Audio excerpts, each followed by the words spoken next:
though, time to discuss today's news stories. Gyles is here alongside Sayeeda Vasi. Sayeeda, lovely to see you as well. Great to have you both here. Lots to get through. And we're going to start with what will be a very concerning headline for a lot of people this morning. Cuts meaning that some crimes must be ignored, Gyles.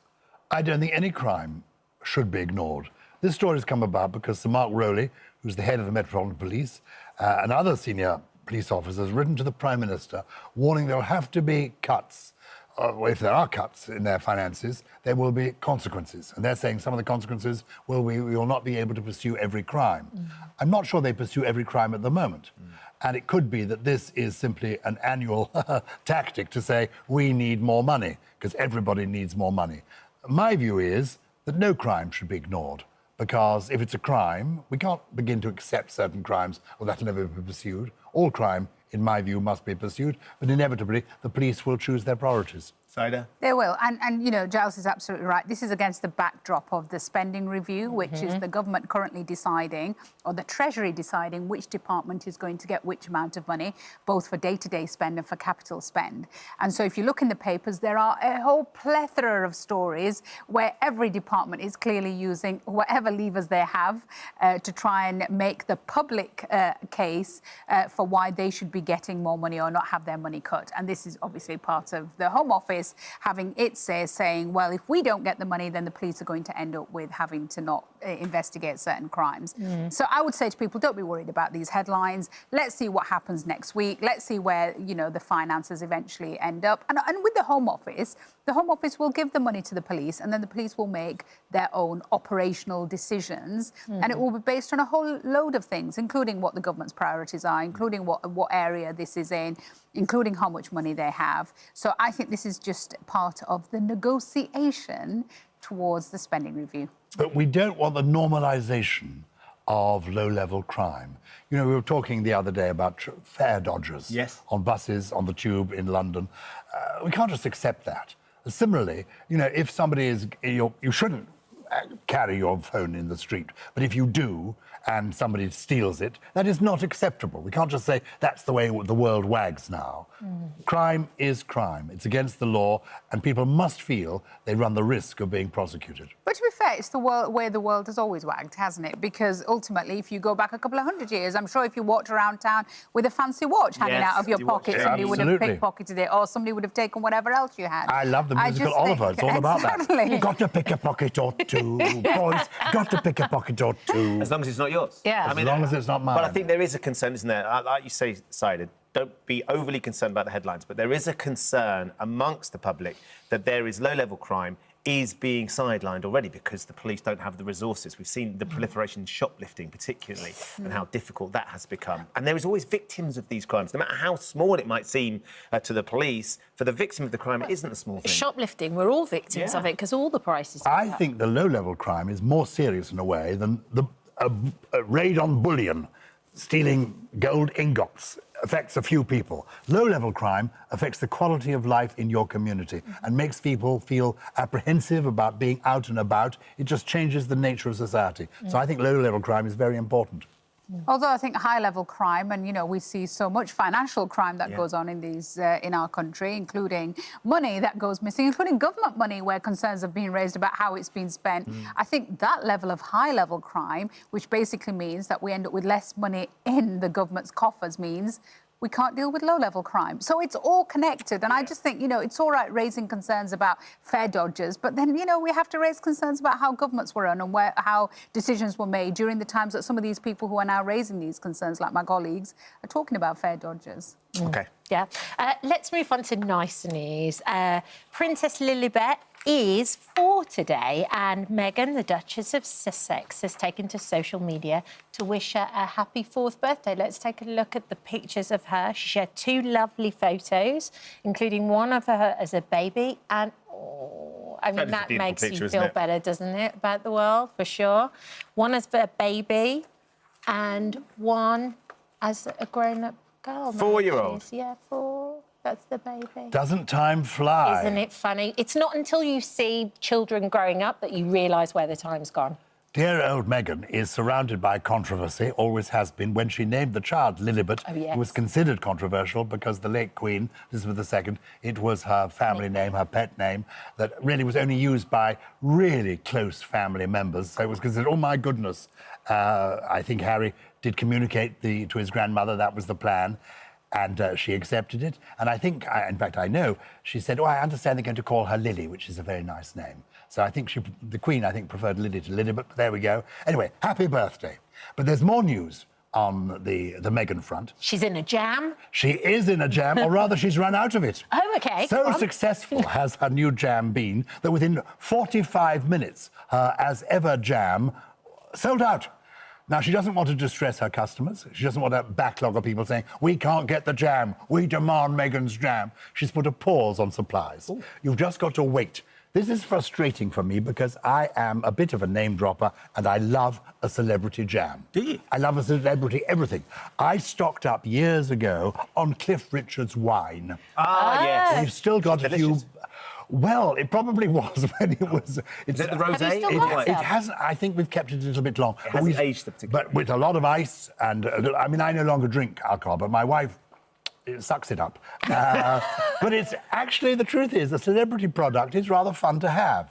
So I quite like the idea of a Meghan jam on your... So you think she's wise pausing the brand for a bit? I mean, Sayeeda, is this the right way to go? Well, it's a bad manufacturing decision, isn't it, really? If you're going to put some products out in the market from that business, then you make sure that you've got the supply chain. Otherwise, why are you putting it out at that time? But it also helps, I suppose, with the hype, doesn't it? When something runs out, more people want it. I am not like Gyles. I am not interested in any kind of celebrity jam, celebrity wine, celebrity cheese, celebrity anything. I am more interested in regional products. And if the product's from Yorkshire, I will buy it. Would you buy a jam for $14, £10 a jar? I think if it was amazing Yorkshire jam made with Yorkshire rhubarb, then of course I'd buy it. What if it was fronted by a well-known Yorkshire actor or Yorkshire footballer or a Yorkshire sports person or a Yorkshire politician, female politician, Sayeeda? You know, that would matter to me less. What would matter to me more was where it came from. Because I think there's something lovely about products that have been made in an area, cheeses that have been made in an area, you know, alcohol that's been brewed in an area, you know, jam that's been made in an area, bread that's, you know, flour that comes from a certain area. I just think these things are really important. And I think to preserve that, then I would definitely buy it. But not because it has a celebrity endorsement. I'll tell you what I do find interesting, though. How long does jam last? I mean, oh, yes, you know, that's the joy. Do you put it in the fridge? I keep mine in the fridge. I keep mine in the fridge. Yes, we do. We have a row of jams. Yeah, oh, a row of jams, colour-coded. So it begins with the darkest red jams and it ends up with the honeys. Wow. Going via lemon curd. It's Do you keep honey? No, but then you can't pour it, though, the honey. Oh, what's the microwave for? Just warming it up a bit. To warm it up a little bit. Because Dealey actually has the said jam in the fridge. She has some of Meghan's jam. You do? Why didn't you bring it in for us to have on toast? Because it's secret. She doesn't share it with anybody. Not even the children get that jam. No. We actually did have it the other day on because it is quite runny, actually, consistency-wise. So we actually had it on meringues with chopped strawberries and cream. Is it a loose jam? We don't want a loose jam. we need a bit of body to our jam. I should add, I'm going to Bridlington later today. East Yorkshire. East Yorkshire. Is East Yorkshire OK? East Yorkshire's fine. It's just not as nice as West Yorkshire. Oh, for goodness sake. Actually, I'm tribal. There is an east-west divide up in Yorkshire, usually, and north-south. I did once host the British... No, I love East Yorkshire, just in case we've got amazing people from East Yorkshire listening. We have. I just thought I'd put that caveat in. The ice cream in Bridlington. Go to Bridlington Spa and get the East Yorkshire ice cream. It's really good. You'll enjoy it. There you go. You're happy with that one. I am happy with East Yorkshire ice cream. I wonder if you're happy with the new dating app survey, Sayeeda, that has created the perfect man and woman. Can you explain who is featured on the? Are these the perfect men and perfect women? Oh, please. That's pretty much a perfect woman, but that's not a perfect man. A new survey has asked 1,200 singletons to construct their ideal partner. So people have chosen various features: whose eyes they'd like, whose nose they like, whose hair they like, whose voice they like. There's no guy at all. Can we go back to the woman? And our own cat, your voice is the ideal voice. I am clearly this is what we all want want to hear last thing at night. I am completely shocked. Ben Shepherd often says to me, just turn it down a bit, Well, Dealey, I mean, or it's- turn it up. you can I think your nose feature. Don't Was they it say, number so 2 they or say you can have 3? too much of a good thing. And I think that's sometimes what it is. So you've got Molly May's hair, my Jammers, Amanda Holden's body, Kat's voice. I Yes. think that's lovely. Another, again, regional voice. It gives a Yes, bit of actually, Midlands yes. twang. Yeah. And Michelle Keegan's eyes. Attitude. Emma Willis's attitude. She's from Round by Me too, Love that. yeah. And Harriet Kemsley's sense of humour. Apparently your nose featured. Is it I think, my nose? as number 2, not Oh, as number 1. not the yeah. choice I nose. don't think Who it's the was choice. I'm number afraid 1? Ben No. was- Sam Thompson was Thompson's number 1. nose. So at least we're keeping it in the family. But to be the runner-up in the best nose of the year, neither of these people look particularly marvellous to me. And certainly the ideal man, if he's going to have Gary Lineker's attitude, is this what 1,200 people have said? We want Gary Lineker's attitude. Oh, I And wait like for it, Gary Lineker's attitude. you've got Gary Lineker's attitude. And I Jeremy, like that as a badge of honour. and Jeremy You should. Clarkson's sense of humour. Oh, I do. He makes me It's laugh. quite Jeremy funny. The Clarkson. Jason Statham hair, Sayeeda. There's no hair. I mean, there's no hair at all. That is not. That is a. I don't know who was being Well, these surveyed the there. 1,200 people. Jamie Lang's mouth. Piers' eyes, I think, is quite an interesting one. That is a very interesting one because people don't really look into them. So that's quite And interesting. then Richard Iowadi's voice. Oh, I again. can understand You that. like that? You like the Yeah. voice? It's, again, a quite sort of I think quirky... Richard Ayoade, it's marvellous because also he's so intelligent. You feel something interesting is going on. It's the same with Kat Deeley. There's the erotic charge combined with the kind of brilliance that goes with it. I've So just seen how close the vote was on noses. Go on, how close was it? Sam got 29%. My nose came second, 25%. By a nose. By a nose, literally by a hair. By a nasal hair. I was into second. OK, let's talk about your phone background. What's on your locked screen, Giles? What's on my lock Yes, screen? what's How on do we yours? get through it? Well, this is what's on.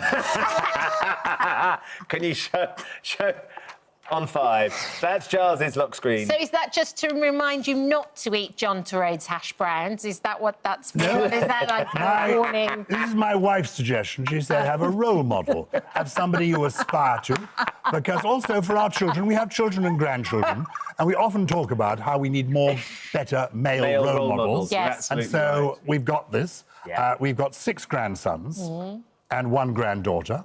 And the good news is that the 6 grandsons are aspiring to this look. They're doing the weights, they're working on the pecs. And the granddaughter was just turned 18.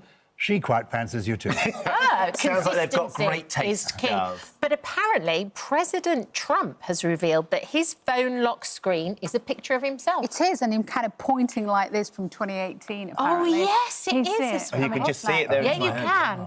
What's on You're your the one. screen, Sayeeda? Well, mine is 2/3 my husband and a little bit of me because I couldn't crop the picture properly.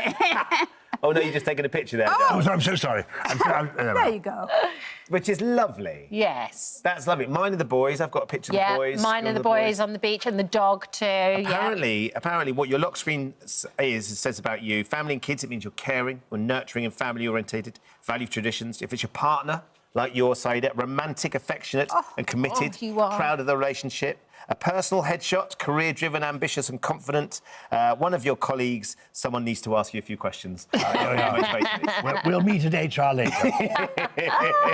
That's amazing. Brilliant. Fantastic. Thank you. Thank you Thank both. you for Stick around. visiting our This Morning YouTube channel. We upload new content every day. So go ahead and hit that subscribe button so you don't miss out.